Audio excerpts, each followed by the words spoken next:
नमस्कार मित्रों। तो भाई हमारी आपकी आज फिर मुलाकात हो गई और जैसा कि मैं हमेशा ही कहता हूँ, जब तक परमात्मा की परमेश्वर की मर्जी है हमारा आपका सिलसिला चलते ही रहेगा। तो भाई आज बात करता हूँ मैं मिथुन लग्न की, मिथुन राशि की और नवंबर माह 2024 की। तो आपका नवंबर माह कैसा बीतेगा उस पर हम लोग चर्चा करेंगे। देखिए, मैं पीछे भी दो लग्नों को बताया। आपका तीसरा है मेष और वृषभ और आपका मिथुन लग्न।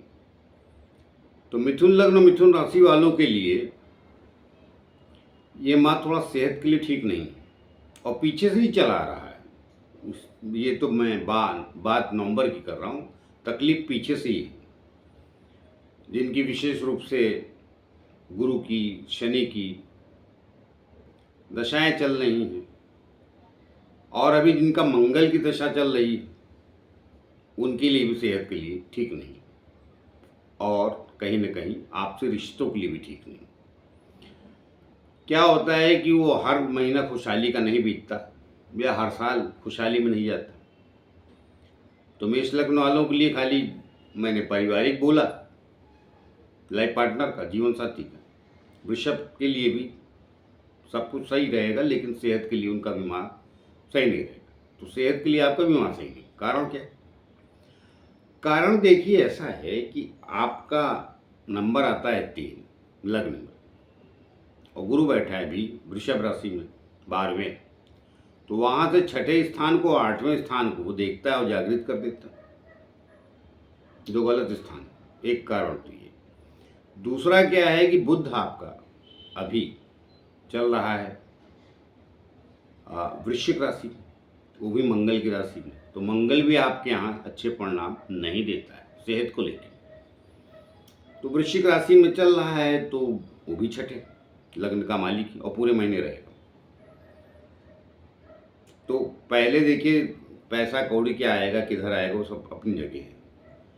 और दूसरा क्या है, केतु, राहु केतु आपके, राहु मीन राशि में 10वें भाव में और केतु 4थे भाव में, तो सुख की कमी करते हैं। ऊपर से वाणी स्थान पे आपके दूसरे स्थान को देखते हैं। अब वहीं मंगल भी आ गया नीच का, जो पहले। तो वाणी से भी सावधान रहिए। कई बार आप ज़्यादा बोलेंगे, कई बार गुस्से से बोल देंगे, वो भी आपके लिए हो सकता है कि फायदेमंद न रहे। क्योंकि जब गुस्से से बोले तो झगड़ा ही करके बोलेगा आदमी ना। बात सिंपल सी इतनी। क्या होता है, ज़्यादातर लोगों को लगता है कि सब हर महीने सबको रईस बना दो, पैसे दे दो, ये खुशहाल हो जाएंगे ये सब राशियाँ। तो उसको लोग ज़्यादा वीडियो भी देखते हैं और लेकिन सच वो नहीं होता है। लेकिन मन को प्रसन्न कौन नहीं करना चाहता। लेकिन भाई, अब ज्योतिष शास्त्र से मन को प्रसन्न करने के लिए तो नहीं बना है। वो तो आपका जीवन सच्चाई में कहाँ जाएगा उसके लिए बना है। तो पीछे कुछ महीने अच्छे ही थे मिथुन लग्न वालों को, लेकिन नवंबर माह थोड़ा शारीरिक कष्ट और लाइफ पार्टनर की सही नहीं रहे। कारण 3 नंबर आपके लग्न में है तो 9 नंबर आपके 7वें भाव में, उसका स्वामी 12वें गया कहाँ, वृषभ राशि में। तो 12वां स्थान वैसे भी सही नहीं, तो लाइफ पार्टनर की और आपके लिए भी सही नहीं, क्योंकि आपका जो लग्न का मालिक है 6ठे ही चलेगा वृश्चिक राशि में और मंगल हो गया नीच का आपके दूसरे स्थान पे। तो वो भी अच्छे परिणाम तो देता नहीं। आपके 11वें और 8वें स्थान का स्वामी मंगल आपकी कुंडली में सबसे ज़्यादा कष्टकारक है रोग को लेकर। और गुरु जो होता है वो कहीं न कहीं आपके 7वें भाव और कर्म स्थान का स्वामी, वो 12वें चल रहा है गोचर में। तो बात तो गोचर की कर रहे हैं ना। अब जब इन मंगल की, गुरु की, इनकी जो अंतर दशाएं चल रही हैं, अगर आपकी ये दशाएं चल रही हैं तो ये कष्ट दे जाएंगे। इवन कि बुद्धि की, शारीरिक रूप से आपके लग्नेश के। तो इसलिए मैंने शारीरिक रूप से आपको सचेत रहने के लिए कहा। सबसे पहले तो आप वो देख लीजिए, बाकी बचा कारोबार वगैरह। तो कारोबार वगैरह भी देखिए आय से ज़्यादा व्यय रहेगा, इसमें कोई दो राय नहीं।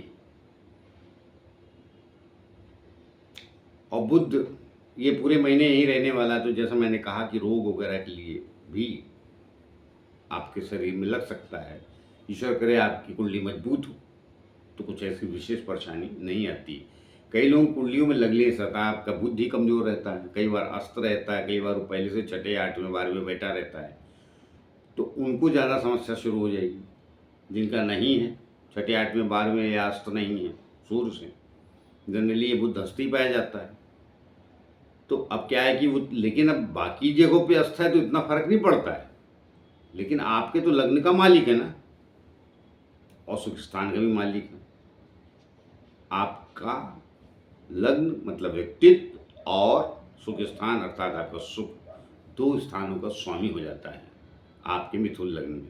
इसलिए उसका सही ना होना इन दोनों स्थानों को परेशान करता है। फिर बाद में बचा आपका गुरु, तो बहुत मित्र नहीं आपका गुरु, लेकिन चूंकि जिम्मेदारियां उसको केंद्र में दो अच्छे स्थान की मिली, सप्तम और दसम की, मगर वो बाद में चला गया शुक्र की राशि में। और शुक्र भी आपका जो है वो सप्ताह के पहले सप्ताह तक तो आप ये मान के चलिए कि छठे ही रहेगा, फिर आएगा धनु राशि में, तो जिसकी राशि में गया है तो वहां से भी षडाष्टक बनाता है ना योग 6-8 का।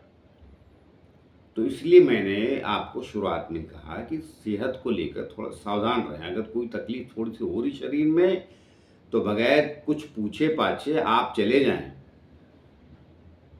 डॉक्टर के पास, सलाह ले लें, दवा ले लें। और थोड़ा हो सके तो जो लोग मजरा पान वगैरह करते हैं तो उससे थोड़ा अवॉइड करें, क्योंकि राहु भी बैठा है आपका कहाँ,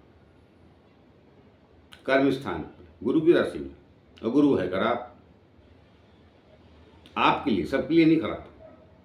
और दृष्टि कहाँ है, दूसरे भाव पे किसकी, राहु की, वहां से 5वीं दृष्टि दूसरा स्थान पे देखता है मंगल पे। मंगल भी अच्छा नहीं तो वहां पे वाणी बिगड़ जाएगी, और वाणी बिगड़ी तो कुछ न कुछ, कई बार अति गुस्सा, अति झुंझलाहटपन, कई बार इरिटेशन, फ्रस्ट्रेशन, जो भी कही लिए, सब गुस्से नहीं खाते। हर लगने के लोग अलग अलग, वो सबकी कुंडलियाँ होती, लेकिन ये महीना इरिटेशन फ्रस्ट्रेशन का पक्का रहेगा। आपके मन मुताबिक होगा नहीं तो आप गुस्से में आ जाएंगे। आप बहुत क्रोधी नहीं है तो झुंझलाहट में आएंगे। तो कुल लेने की चीज़ें आपके फेवर में नहीं जाएंगी। और ये मैं आपको एकदम सही सही बता रहे हैं, पूरा महीना आप देख लीजिए। अब आपकी बड़ी मजबूत कुंडली है, तो मैंने पहले भी कहा है कि गोचर बहुत प्रभाव नहीं देते। गोचर तभी प्रभाव देते हैं जब उन ग्रहों की दशा अंतर दशा भी चल रही थी। गोचर सोने में सुहागा कह लीजिए, अच्छा है तो, अब बुरा है तो फिर करेला नीम चढ़ा कह लीजिए। तो आप देख लीजिए कि आपके लग्न में, आपकी राशि में, आपके लग्न में, आपकी राशि में कौन से ग्रह कहाँ बैठे हैं। तो जिनका जिनका मैंने जिक्र किया उनकी दशांतर दशा देख लिए, अच्छे बैठे हैं तो बढ़िया है। थोड़ा सा कार्यकाल खराब है, निकल जाएगा। अभी क्या है कि पंचम भाव में सूर्य भी नीच का है, आपके कहाँ का स्वामी, तीसरे स्थान। तो आपके पराक्रम में, आपकी शक्ति में भी वो बल नहीं रहेगा। तो ये माँ थोड़ा सा अपने आप को सामंजस्य में रखते हुए और समाज के साथ सामंजस्य में रखते हुए निभाएंगे तो ठीक रहेगा। बात सिंपल सी इतनी है। और ये प्रभाव तब ज़्यादा रहता है उन लोगों को जिनके पास अपनी जिम्मेदारियां, मतलब 24-25 के हो गए हैं। बच्चों को तो खाली, अब जिनकी आयु कम है तो माँ बाप के अंतर्गत रहते हैं, तो उनको तो शारीरिक का छोटा मोटा हो सकता है, बुखार वगैरह आ गया। मगर जिनका अपने ऊपर जी रहे हैं उनको फिर थोड़े आर्थिक, क्रोध और सामाजिक तीनों परिस्थितियों में परेशानी आएगी। कारण कल लगने से खराब गया, और जहाँ बैठा उसका स्वामी के दूसरे स्थान में नीच का ऊपर से रहोगे दृष्टि, और गुरु कर्म स्थान का स्वामी पहले बार में। तो ये स्थितियाँ ठीक नहीं होती है। बात सिंपल सी इतनी है। तो मुझे जितना कहना था सरलता से वो मैंने समझा दिया। समझ जाएंगे तो थोड़ा सावधान रहेंगे, सुखी रहेंगे। लापरवाही बरतेंगे तो फिर आप देख लीजिए। बाकी तो सभी को संसार में धनवान बनना है, सुख वैभव सबको चाहिए। मिलता कितने परसेंट को है ये देख लीजिए, लेकिन मिलता सबको संसार में। लेकिन अब कौन सा सुख आदमी सुख मानता है? बड़ा दुनिया बिगड़ गई, कंपटीशन बहुत है फालतू का। सबको 100 करोड़ चाहिए। जिनकी स्थितियां खराब हैं, जो आवश्यकता की चीज़ें हैं, जैसे घर नहीं है तो घर मिल जाए, 4 रुपए का आवक नहीं तो वो आ जाए, वहाँ तक तो सही है।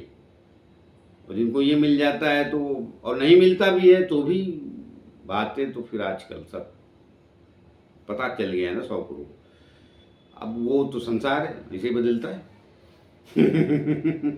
लेकिन इस महीने जितना मैंने कहा उन चीज़ों को लेकर सावधान रहें, वरना देखिए संसार में शारीरिक सुख से बड़ा सुख कोई होता नहीं। जब कष्ट पड़ता है तब ना दुनिया में पैसा अच्छा लगे और ना कोई महफिल अच्छी लगे। तो इसलिए शारीरिक सुख का ध्यान रखें पूरे महीने, नहीं तो कष्ट आएगा। तो आइए मिलते हैं किसी और नए विषय को लेके, तब तक के लिए आज्ञा दीजिए। जाते जाते फिर से प्रार्थना है कि जिन लोगों ने हमारा चैनल सब्सक्राइब नहीं किया कृपया कर लीजिए, उससे हमें बल और शक्ति मिलती है जो आप लोगों के द्वारा ही आती है। नमस्कार।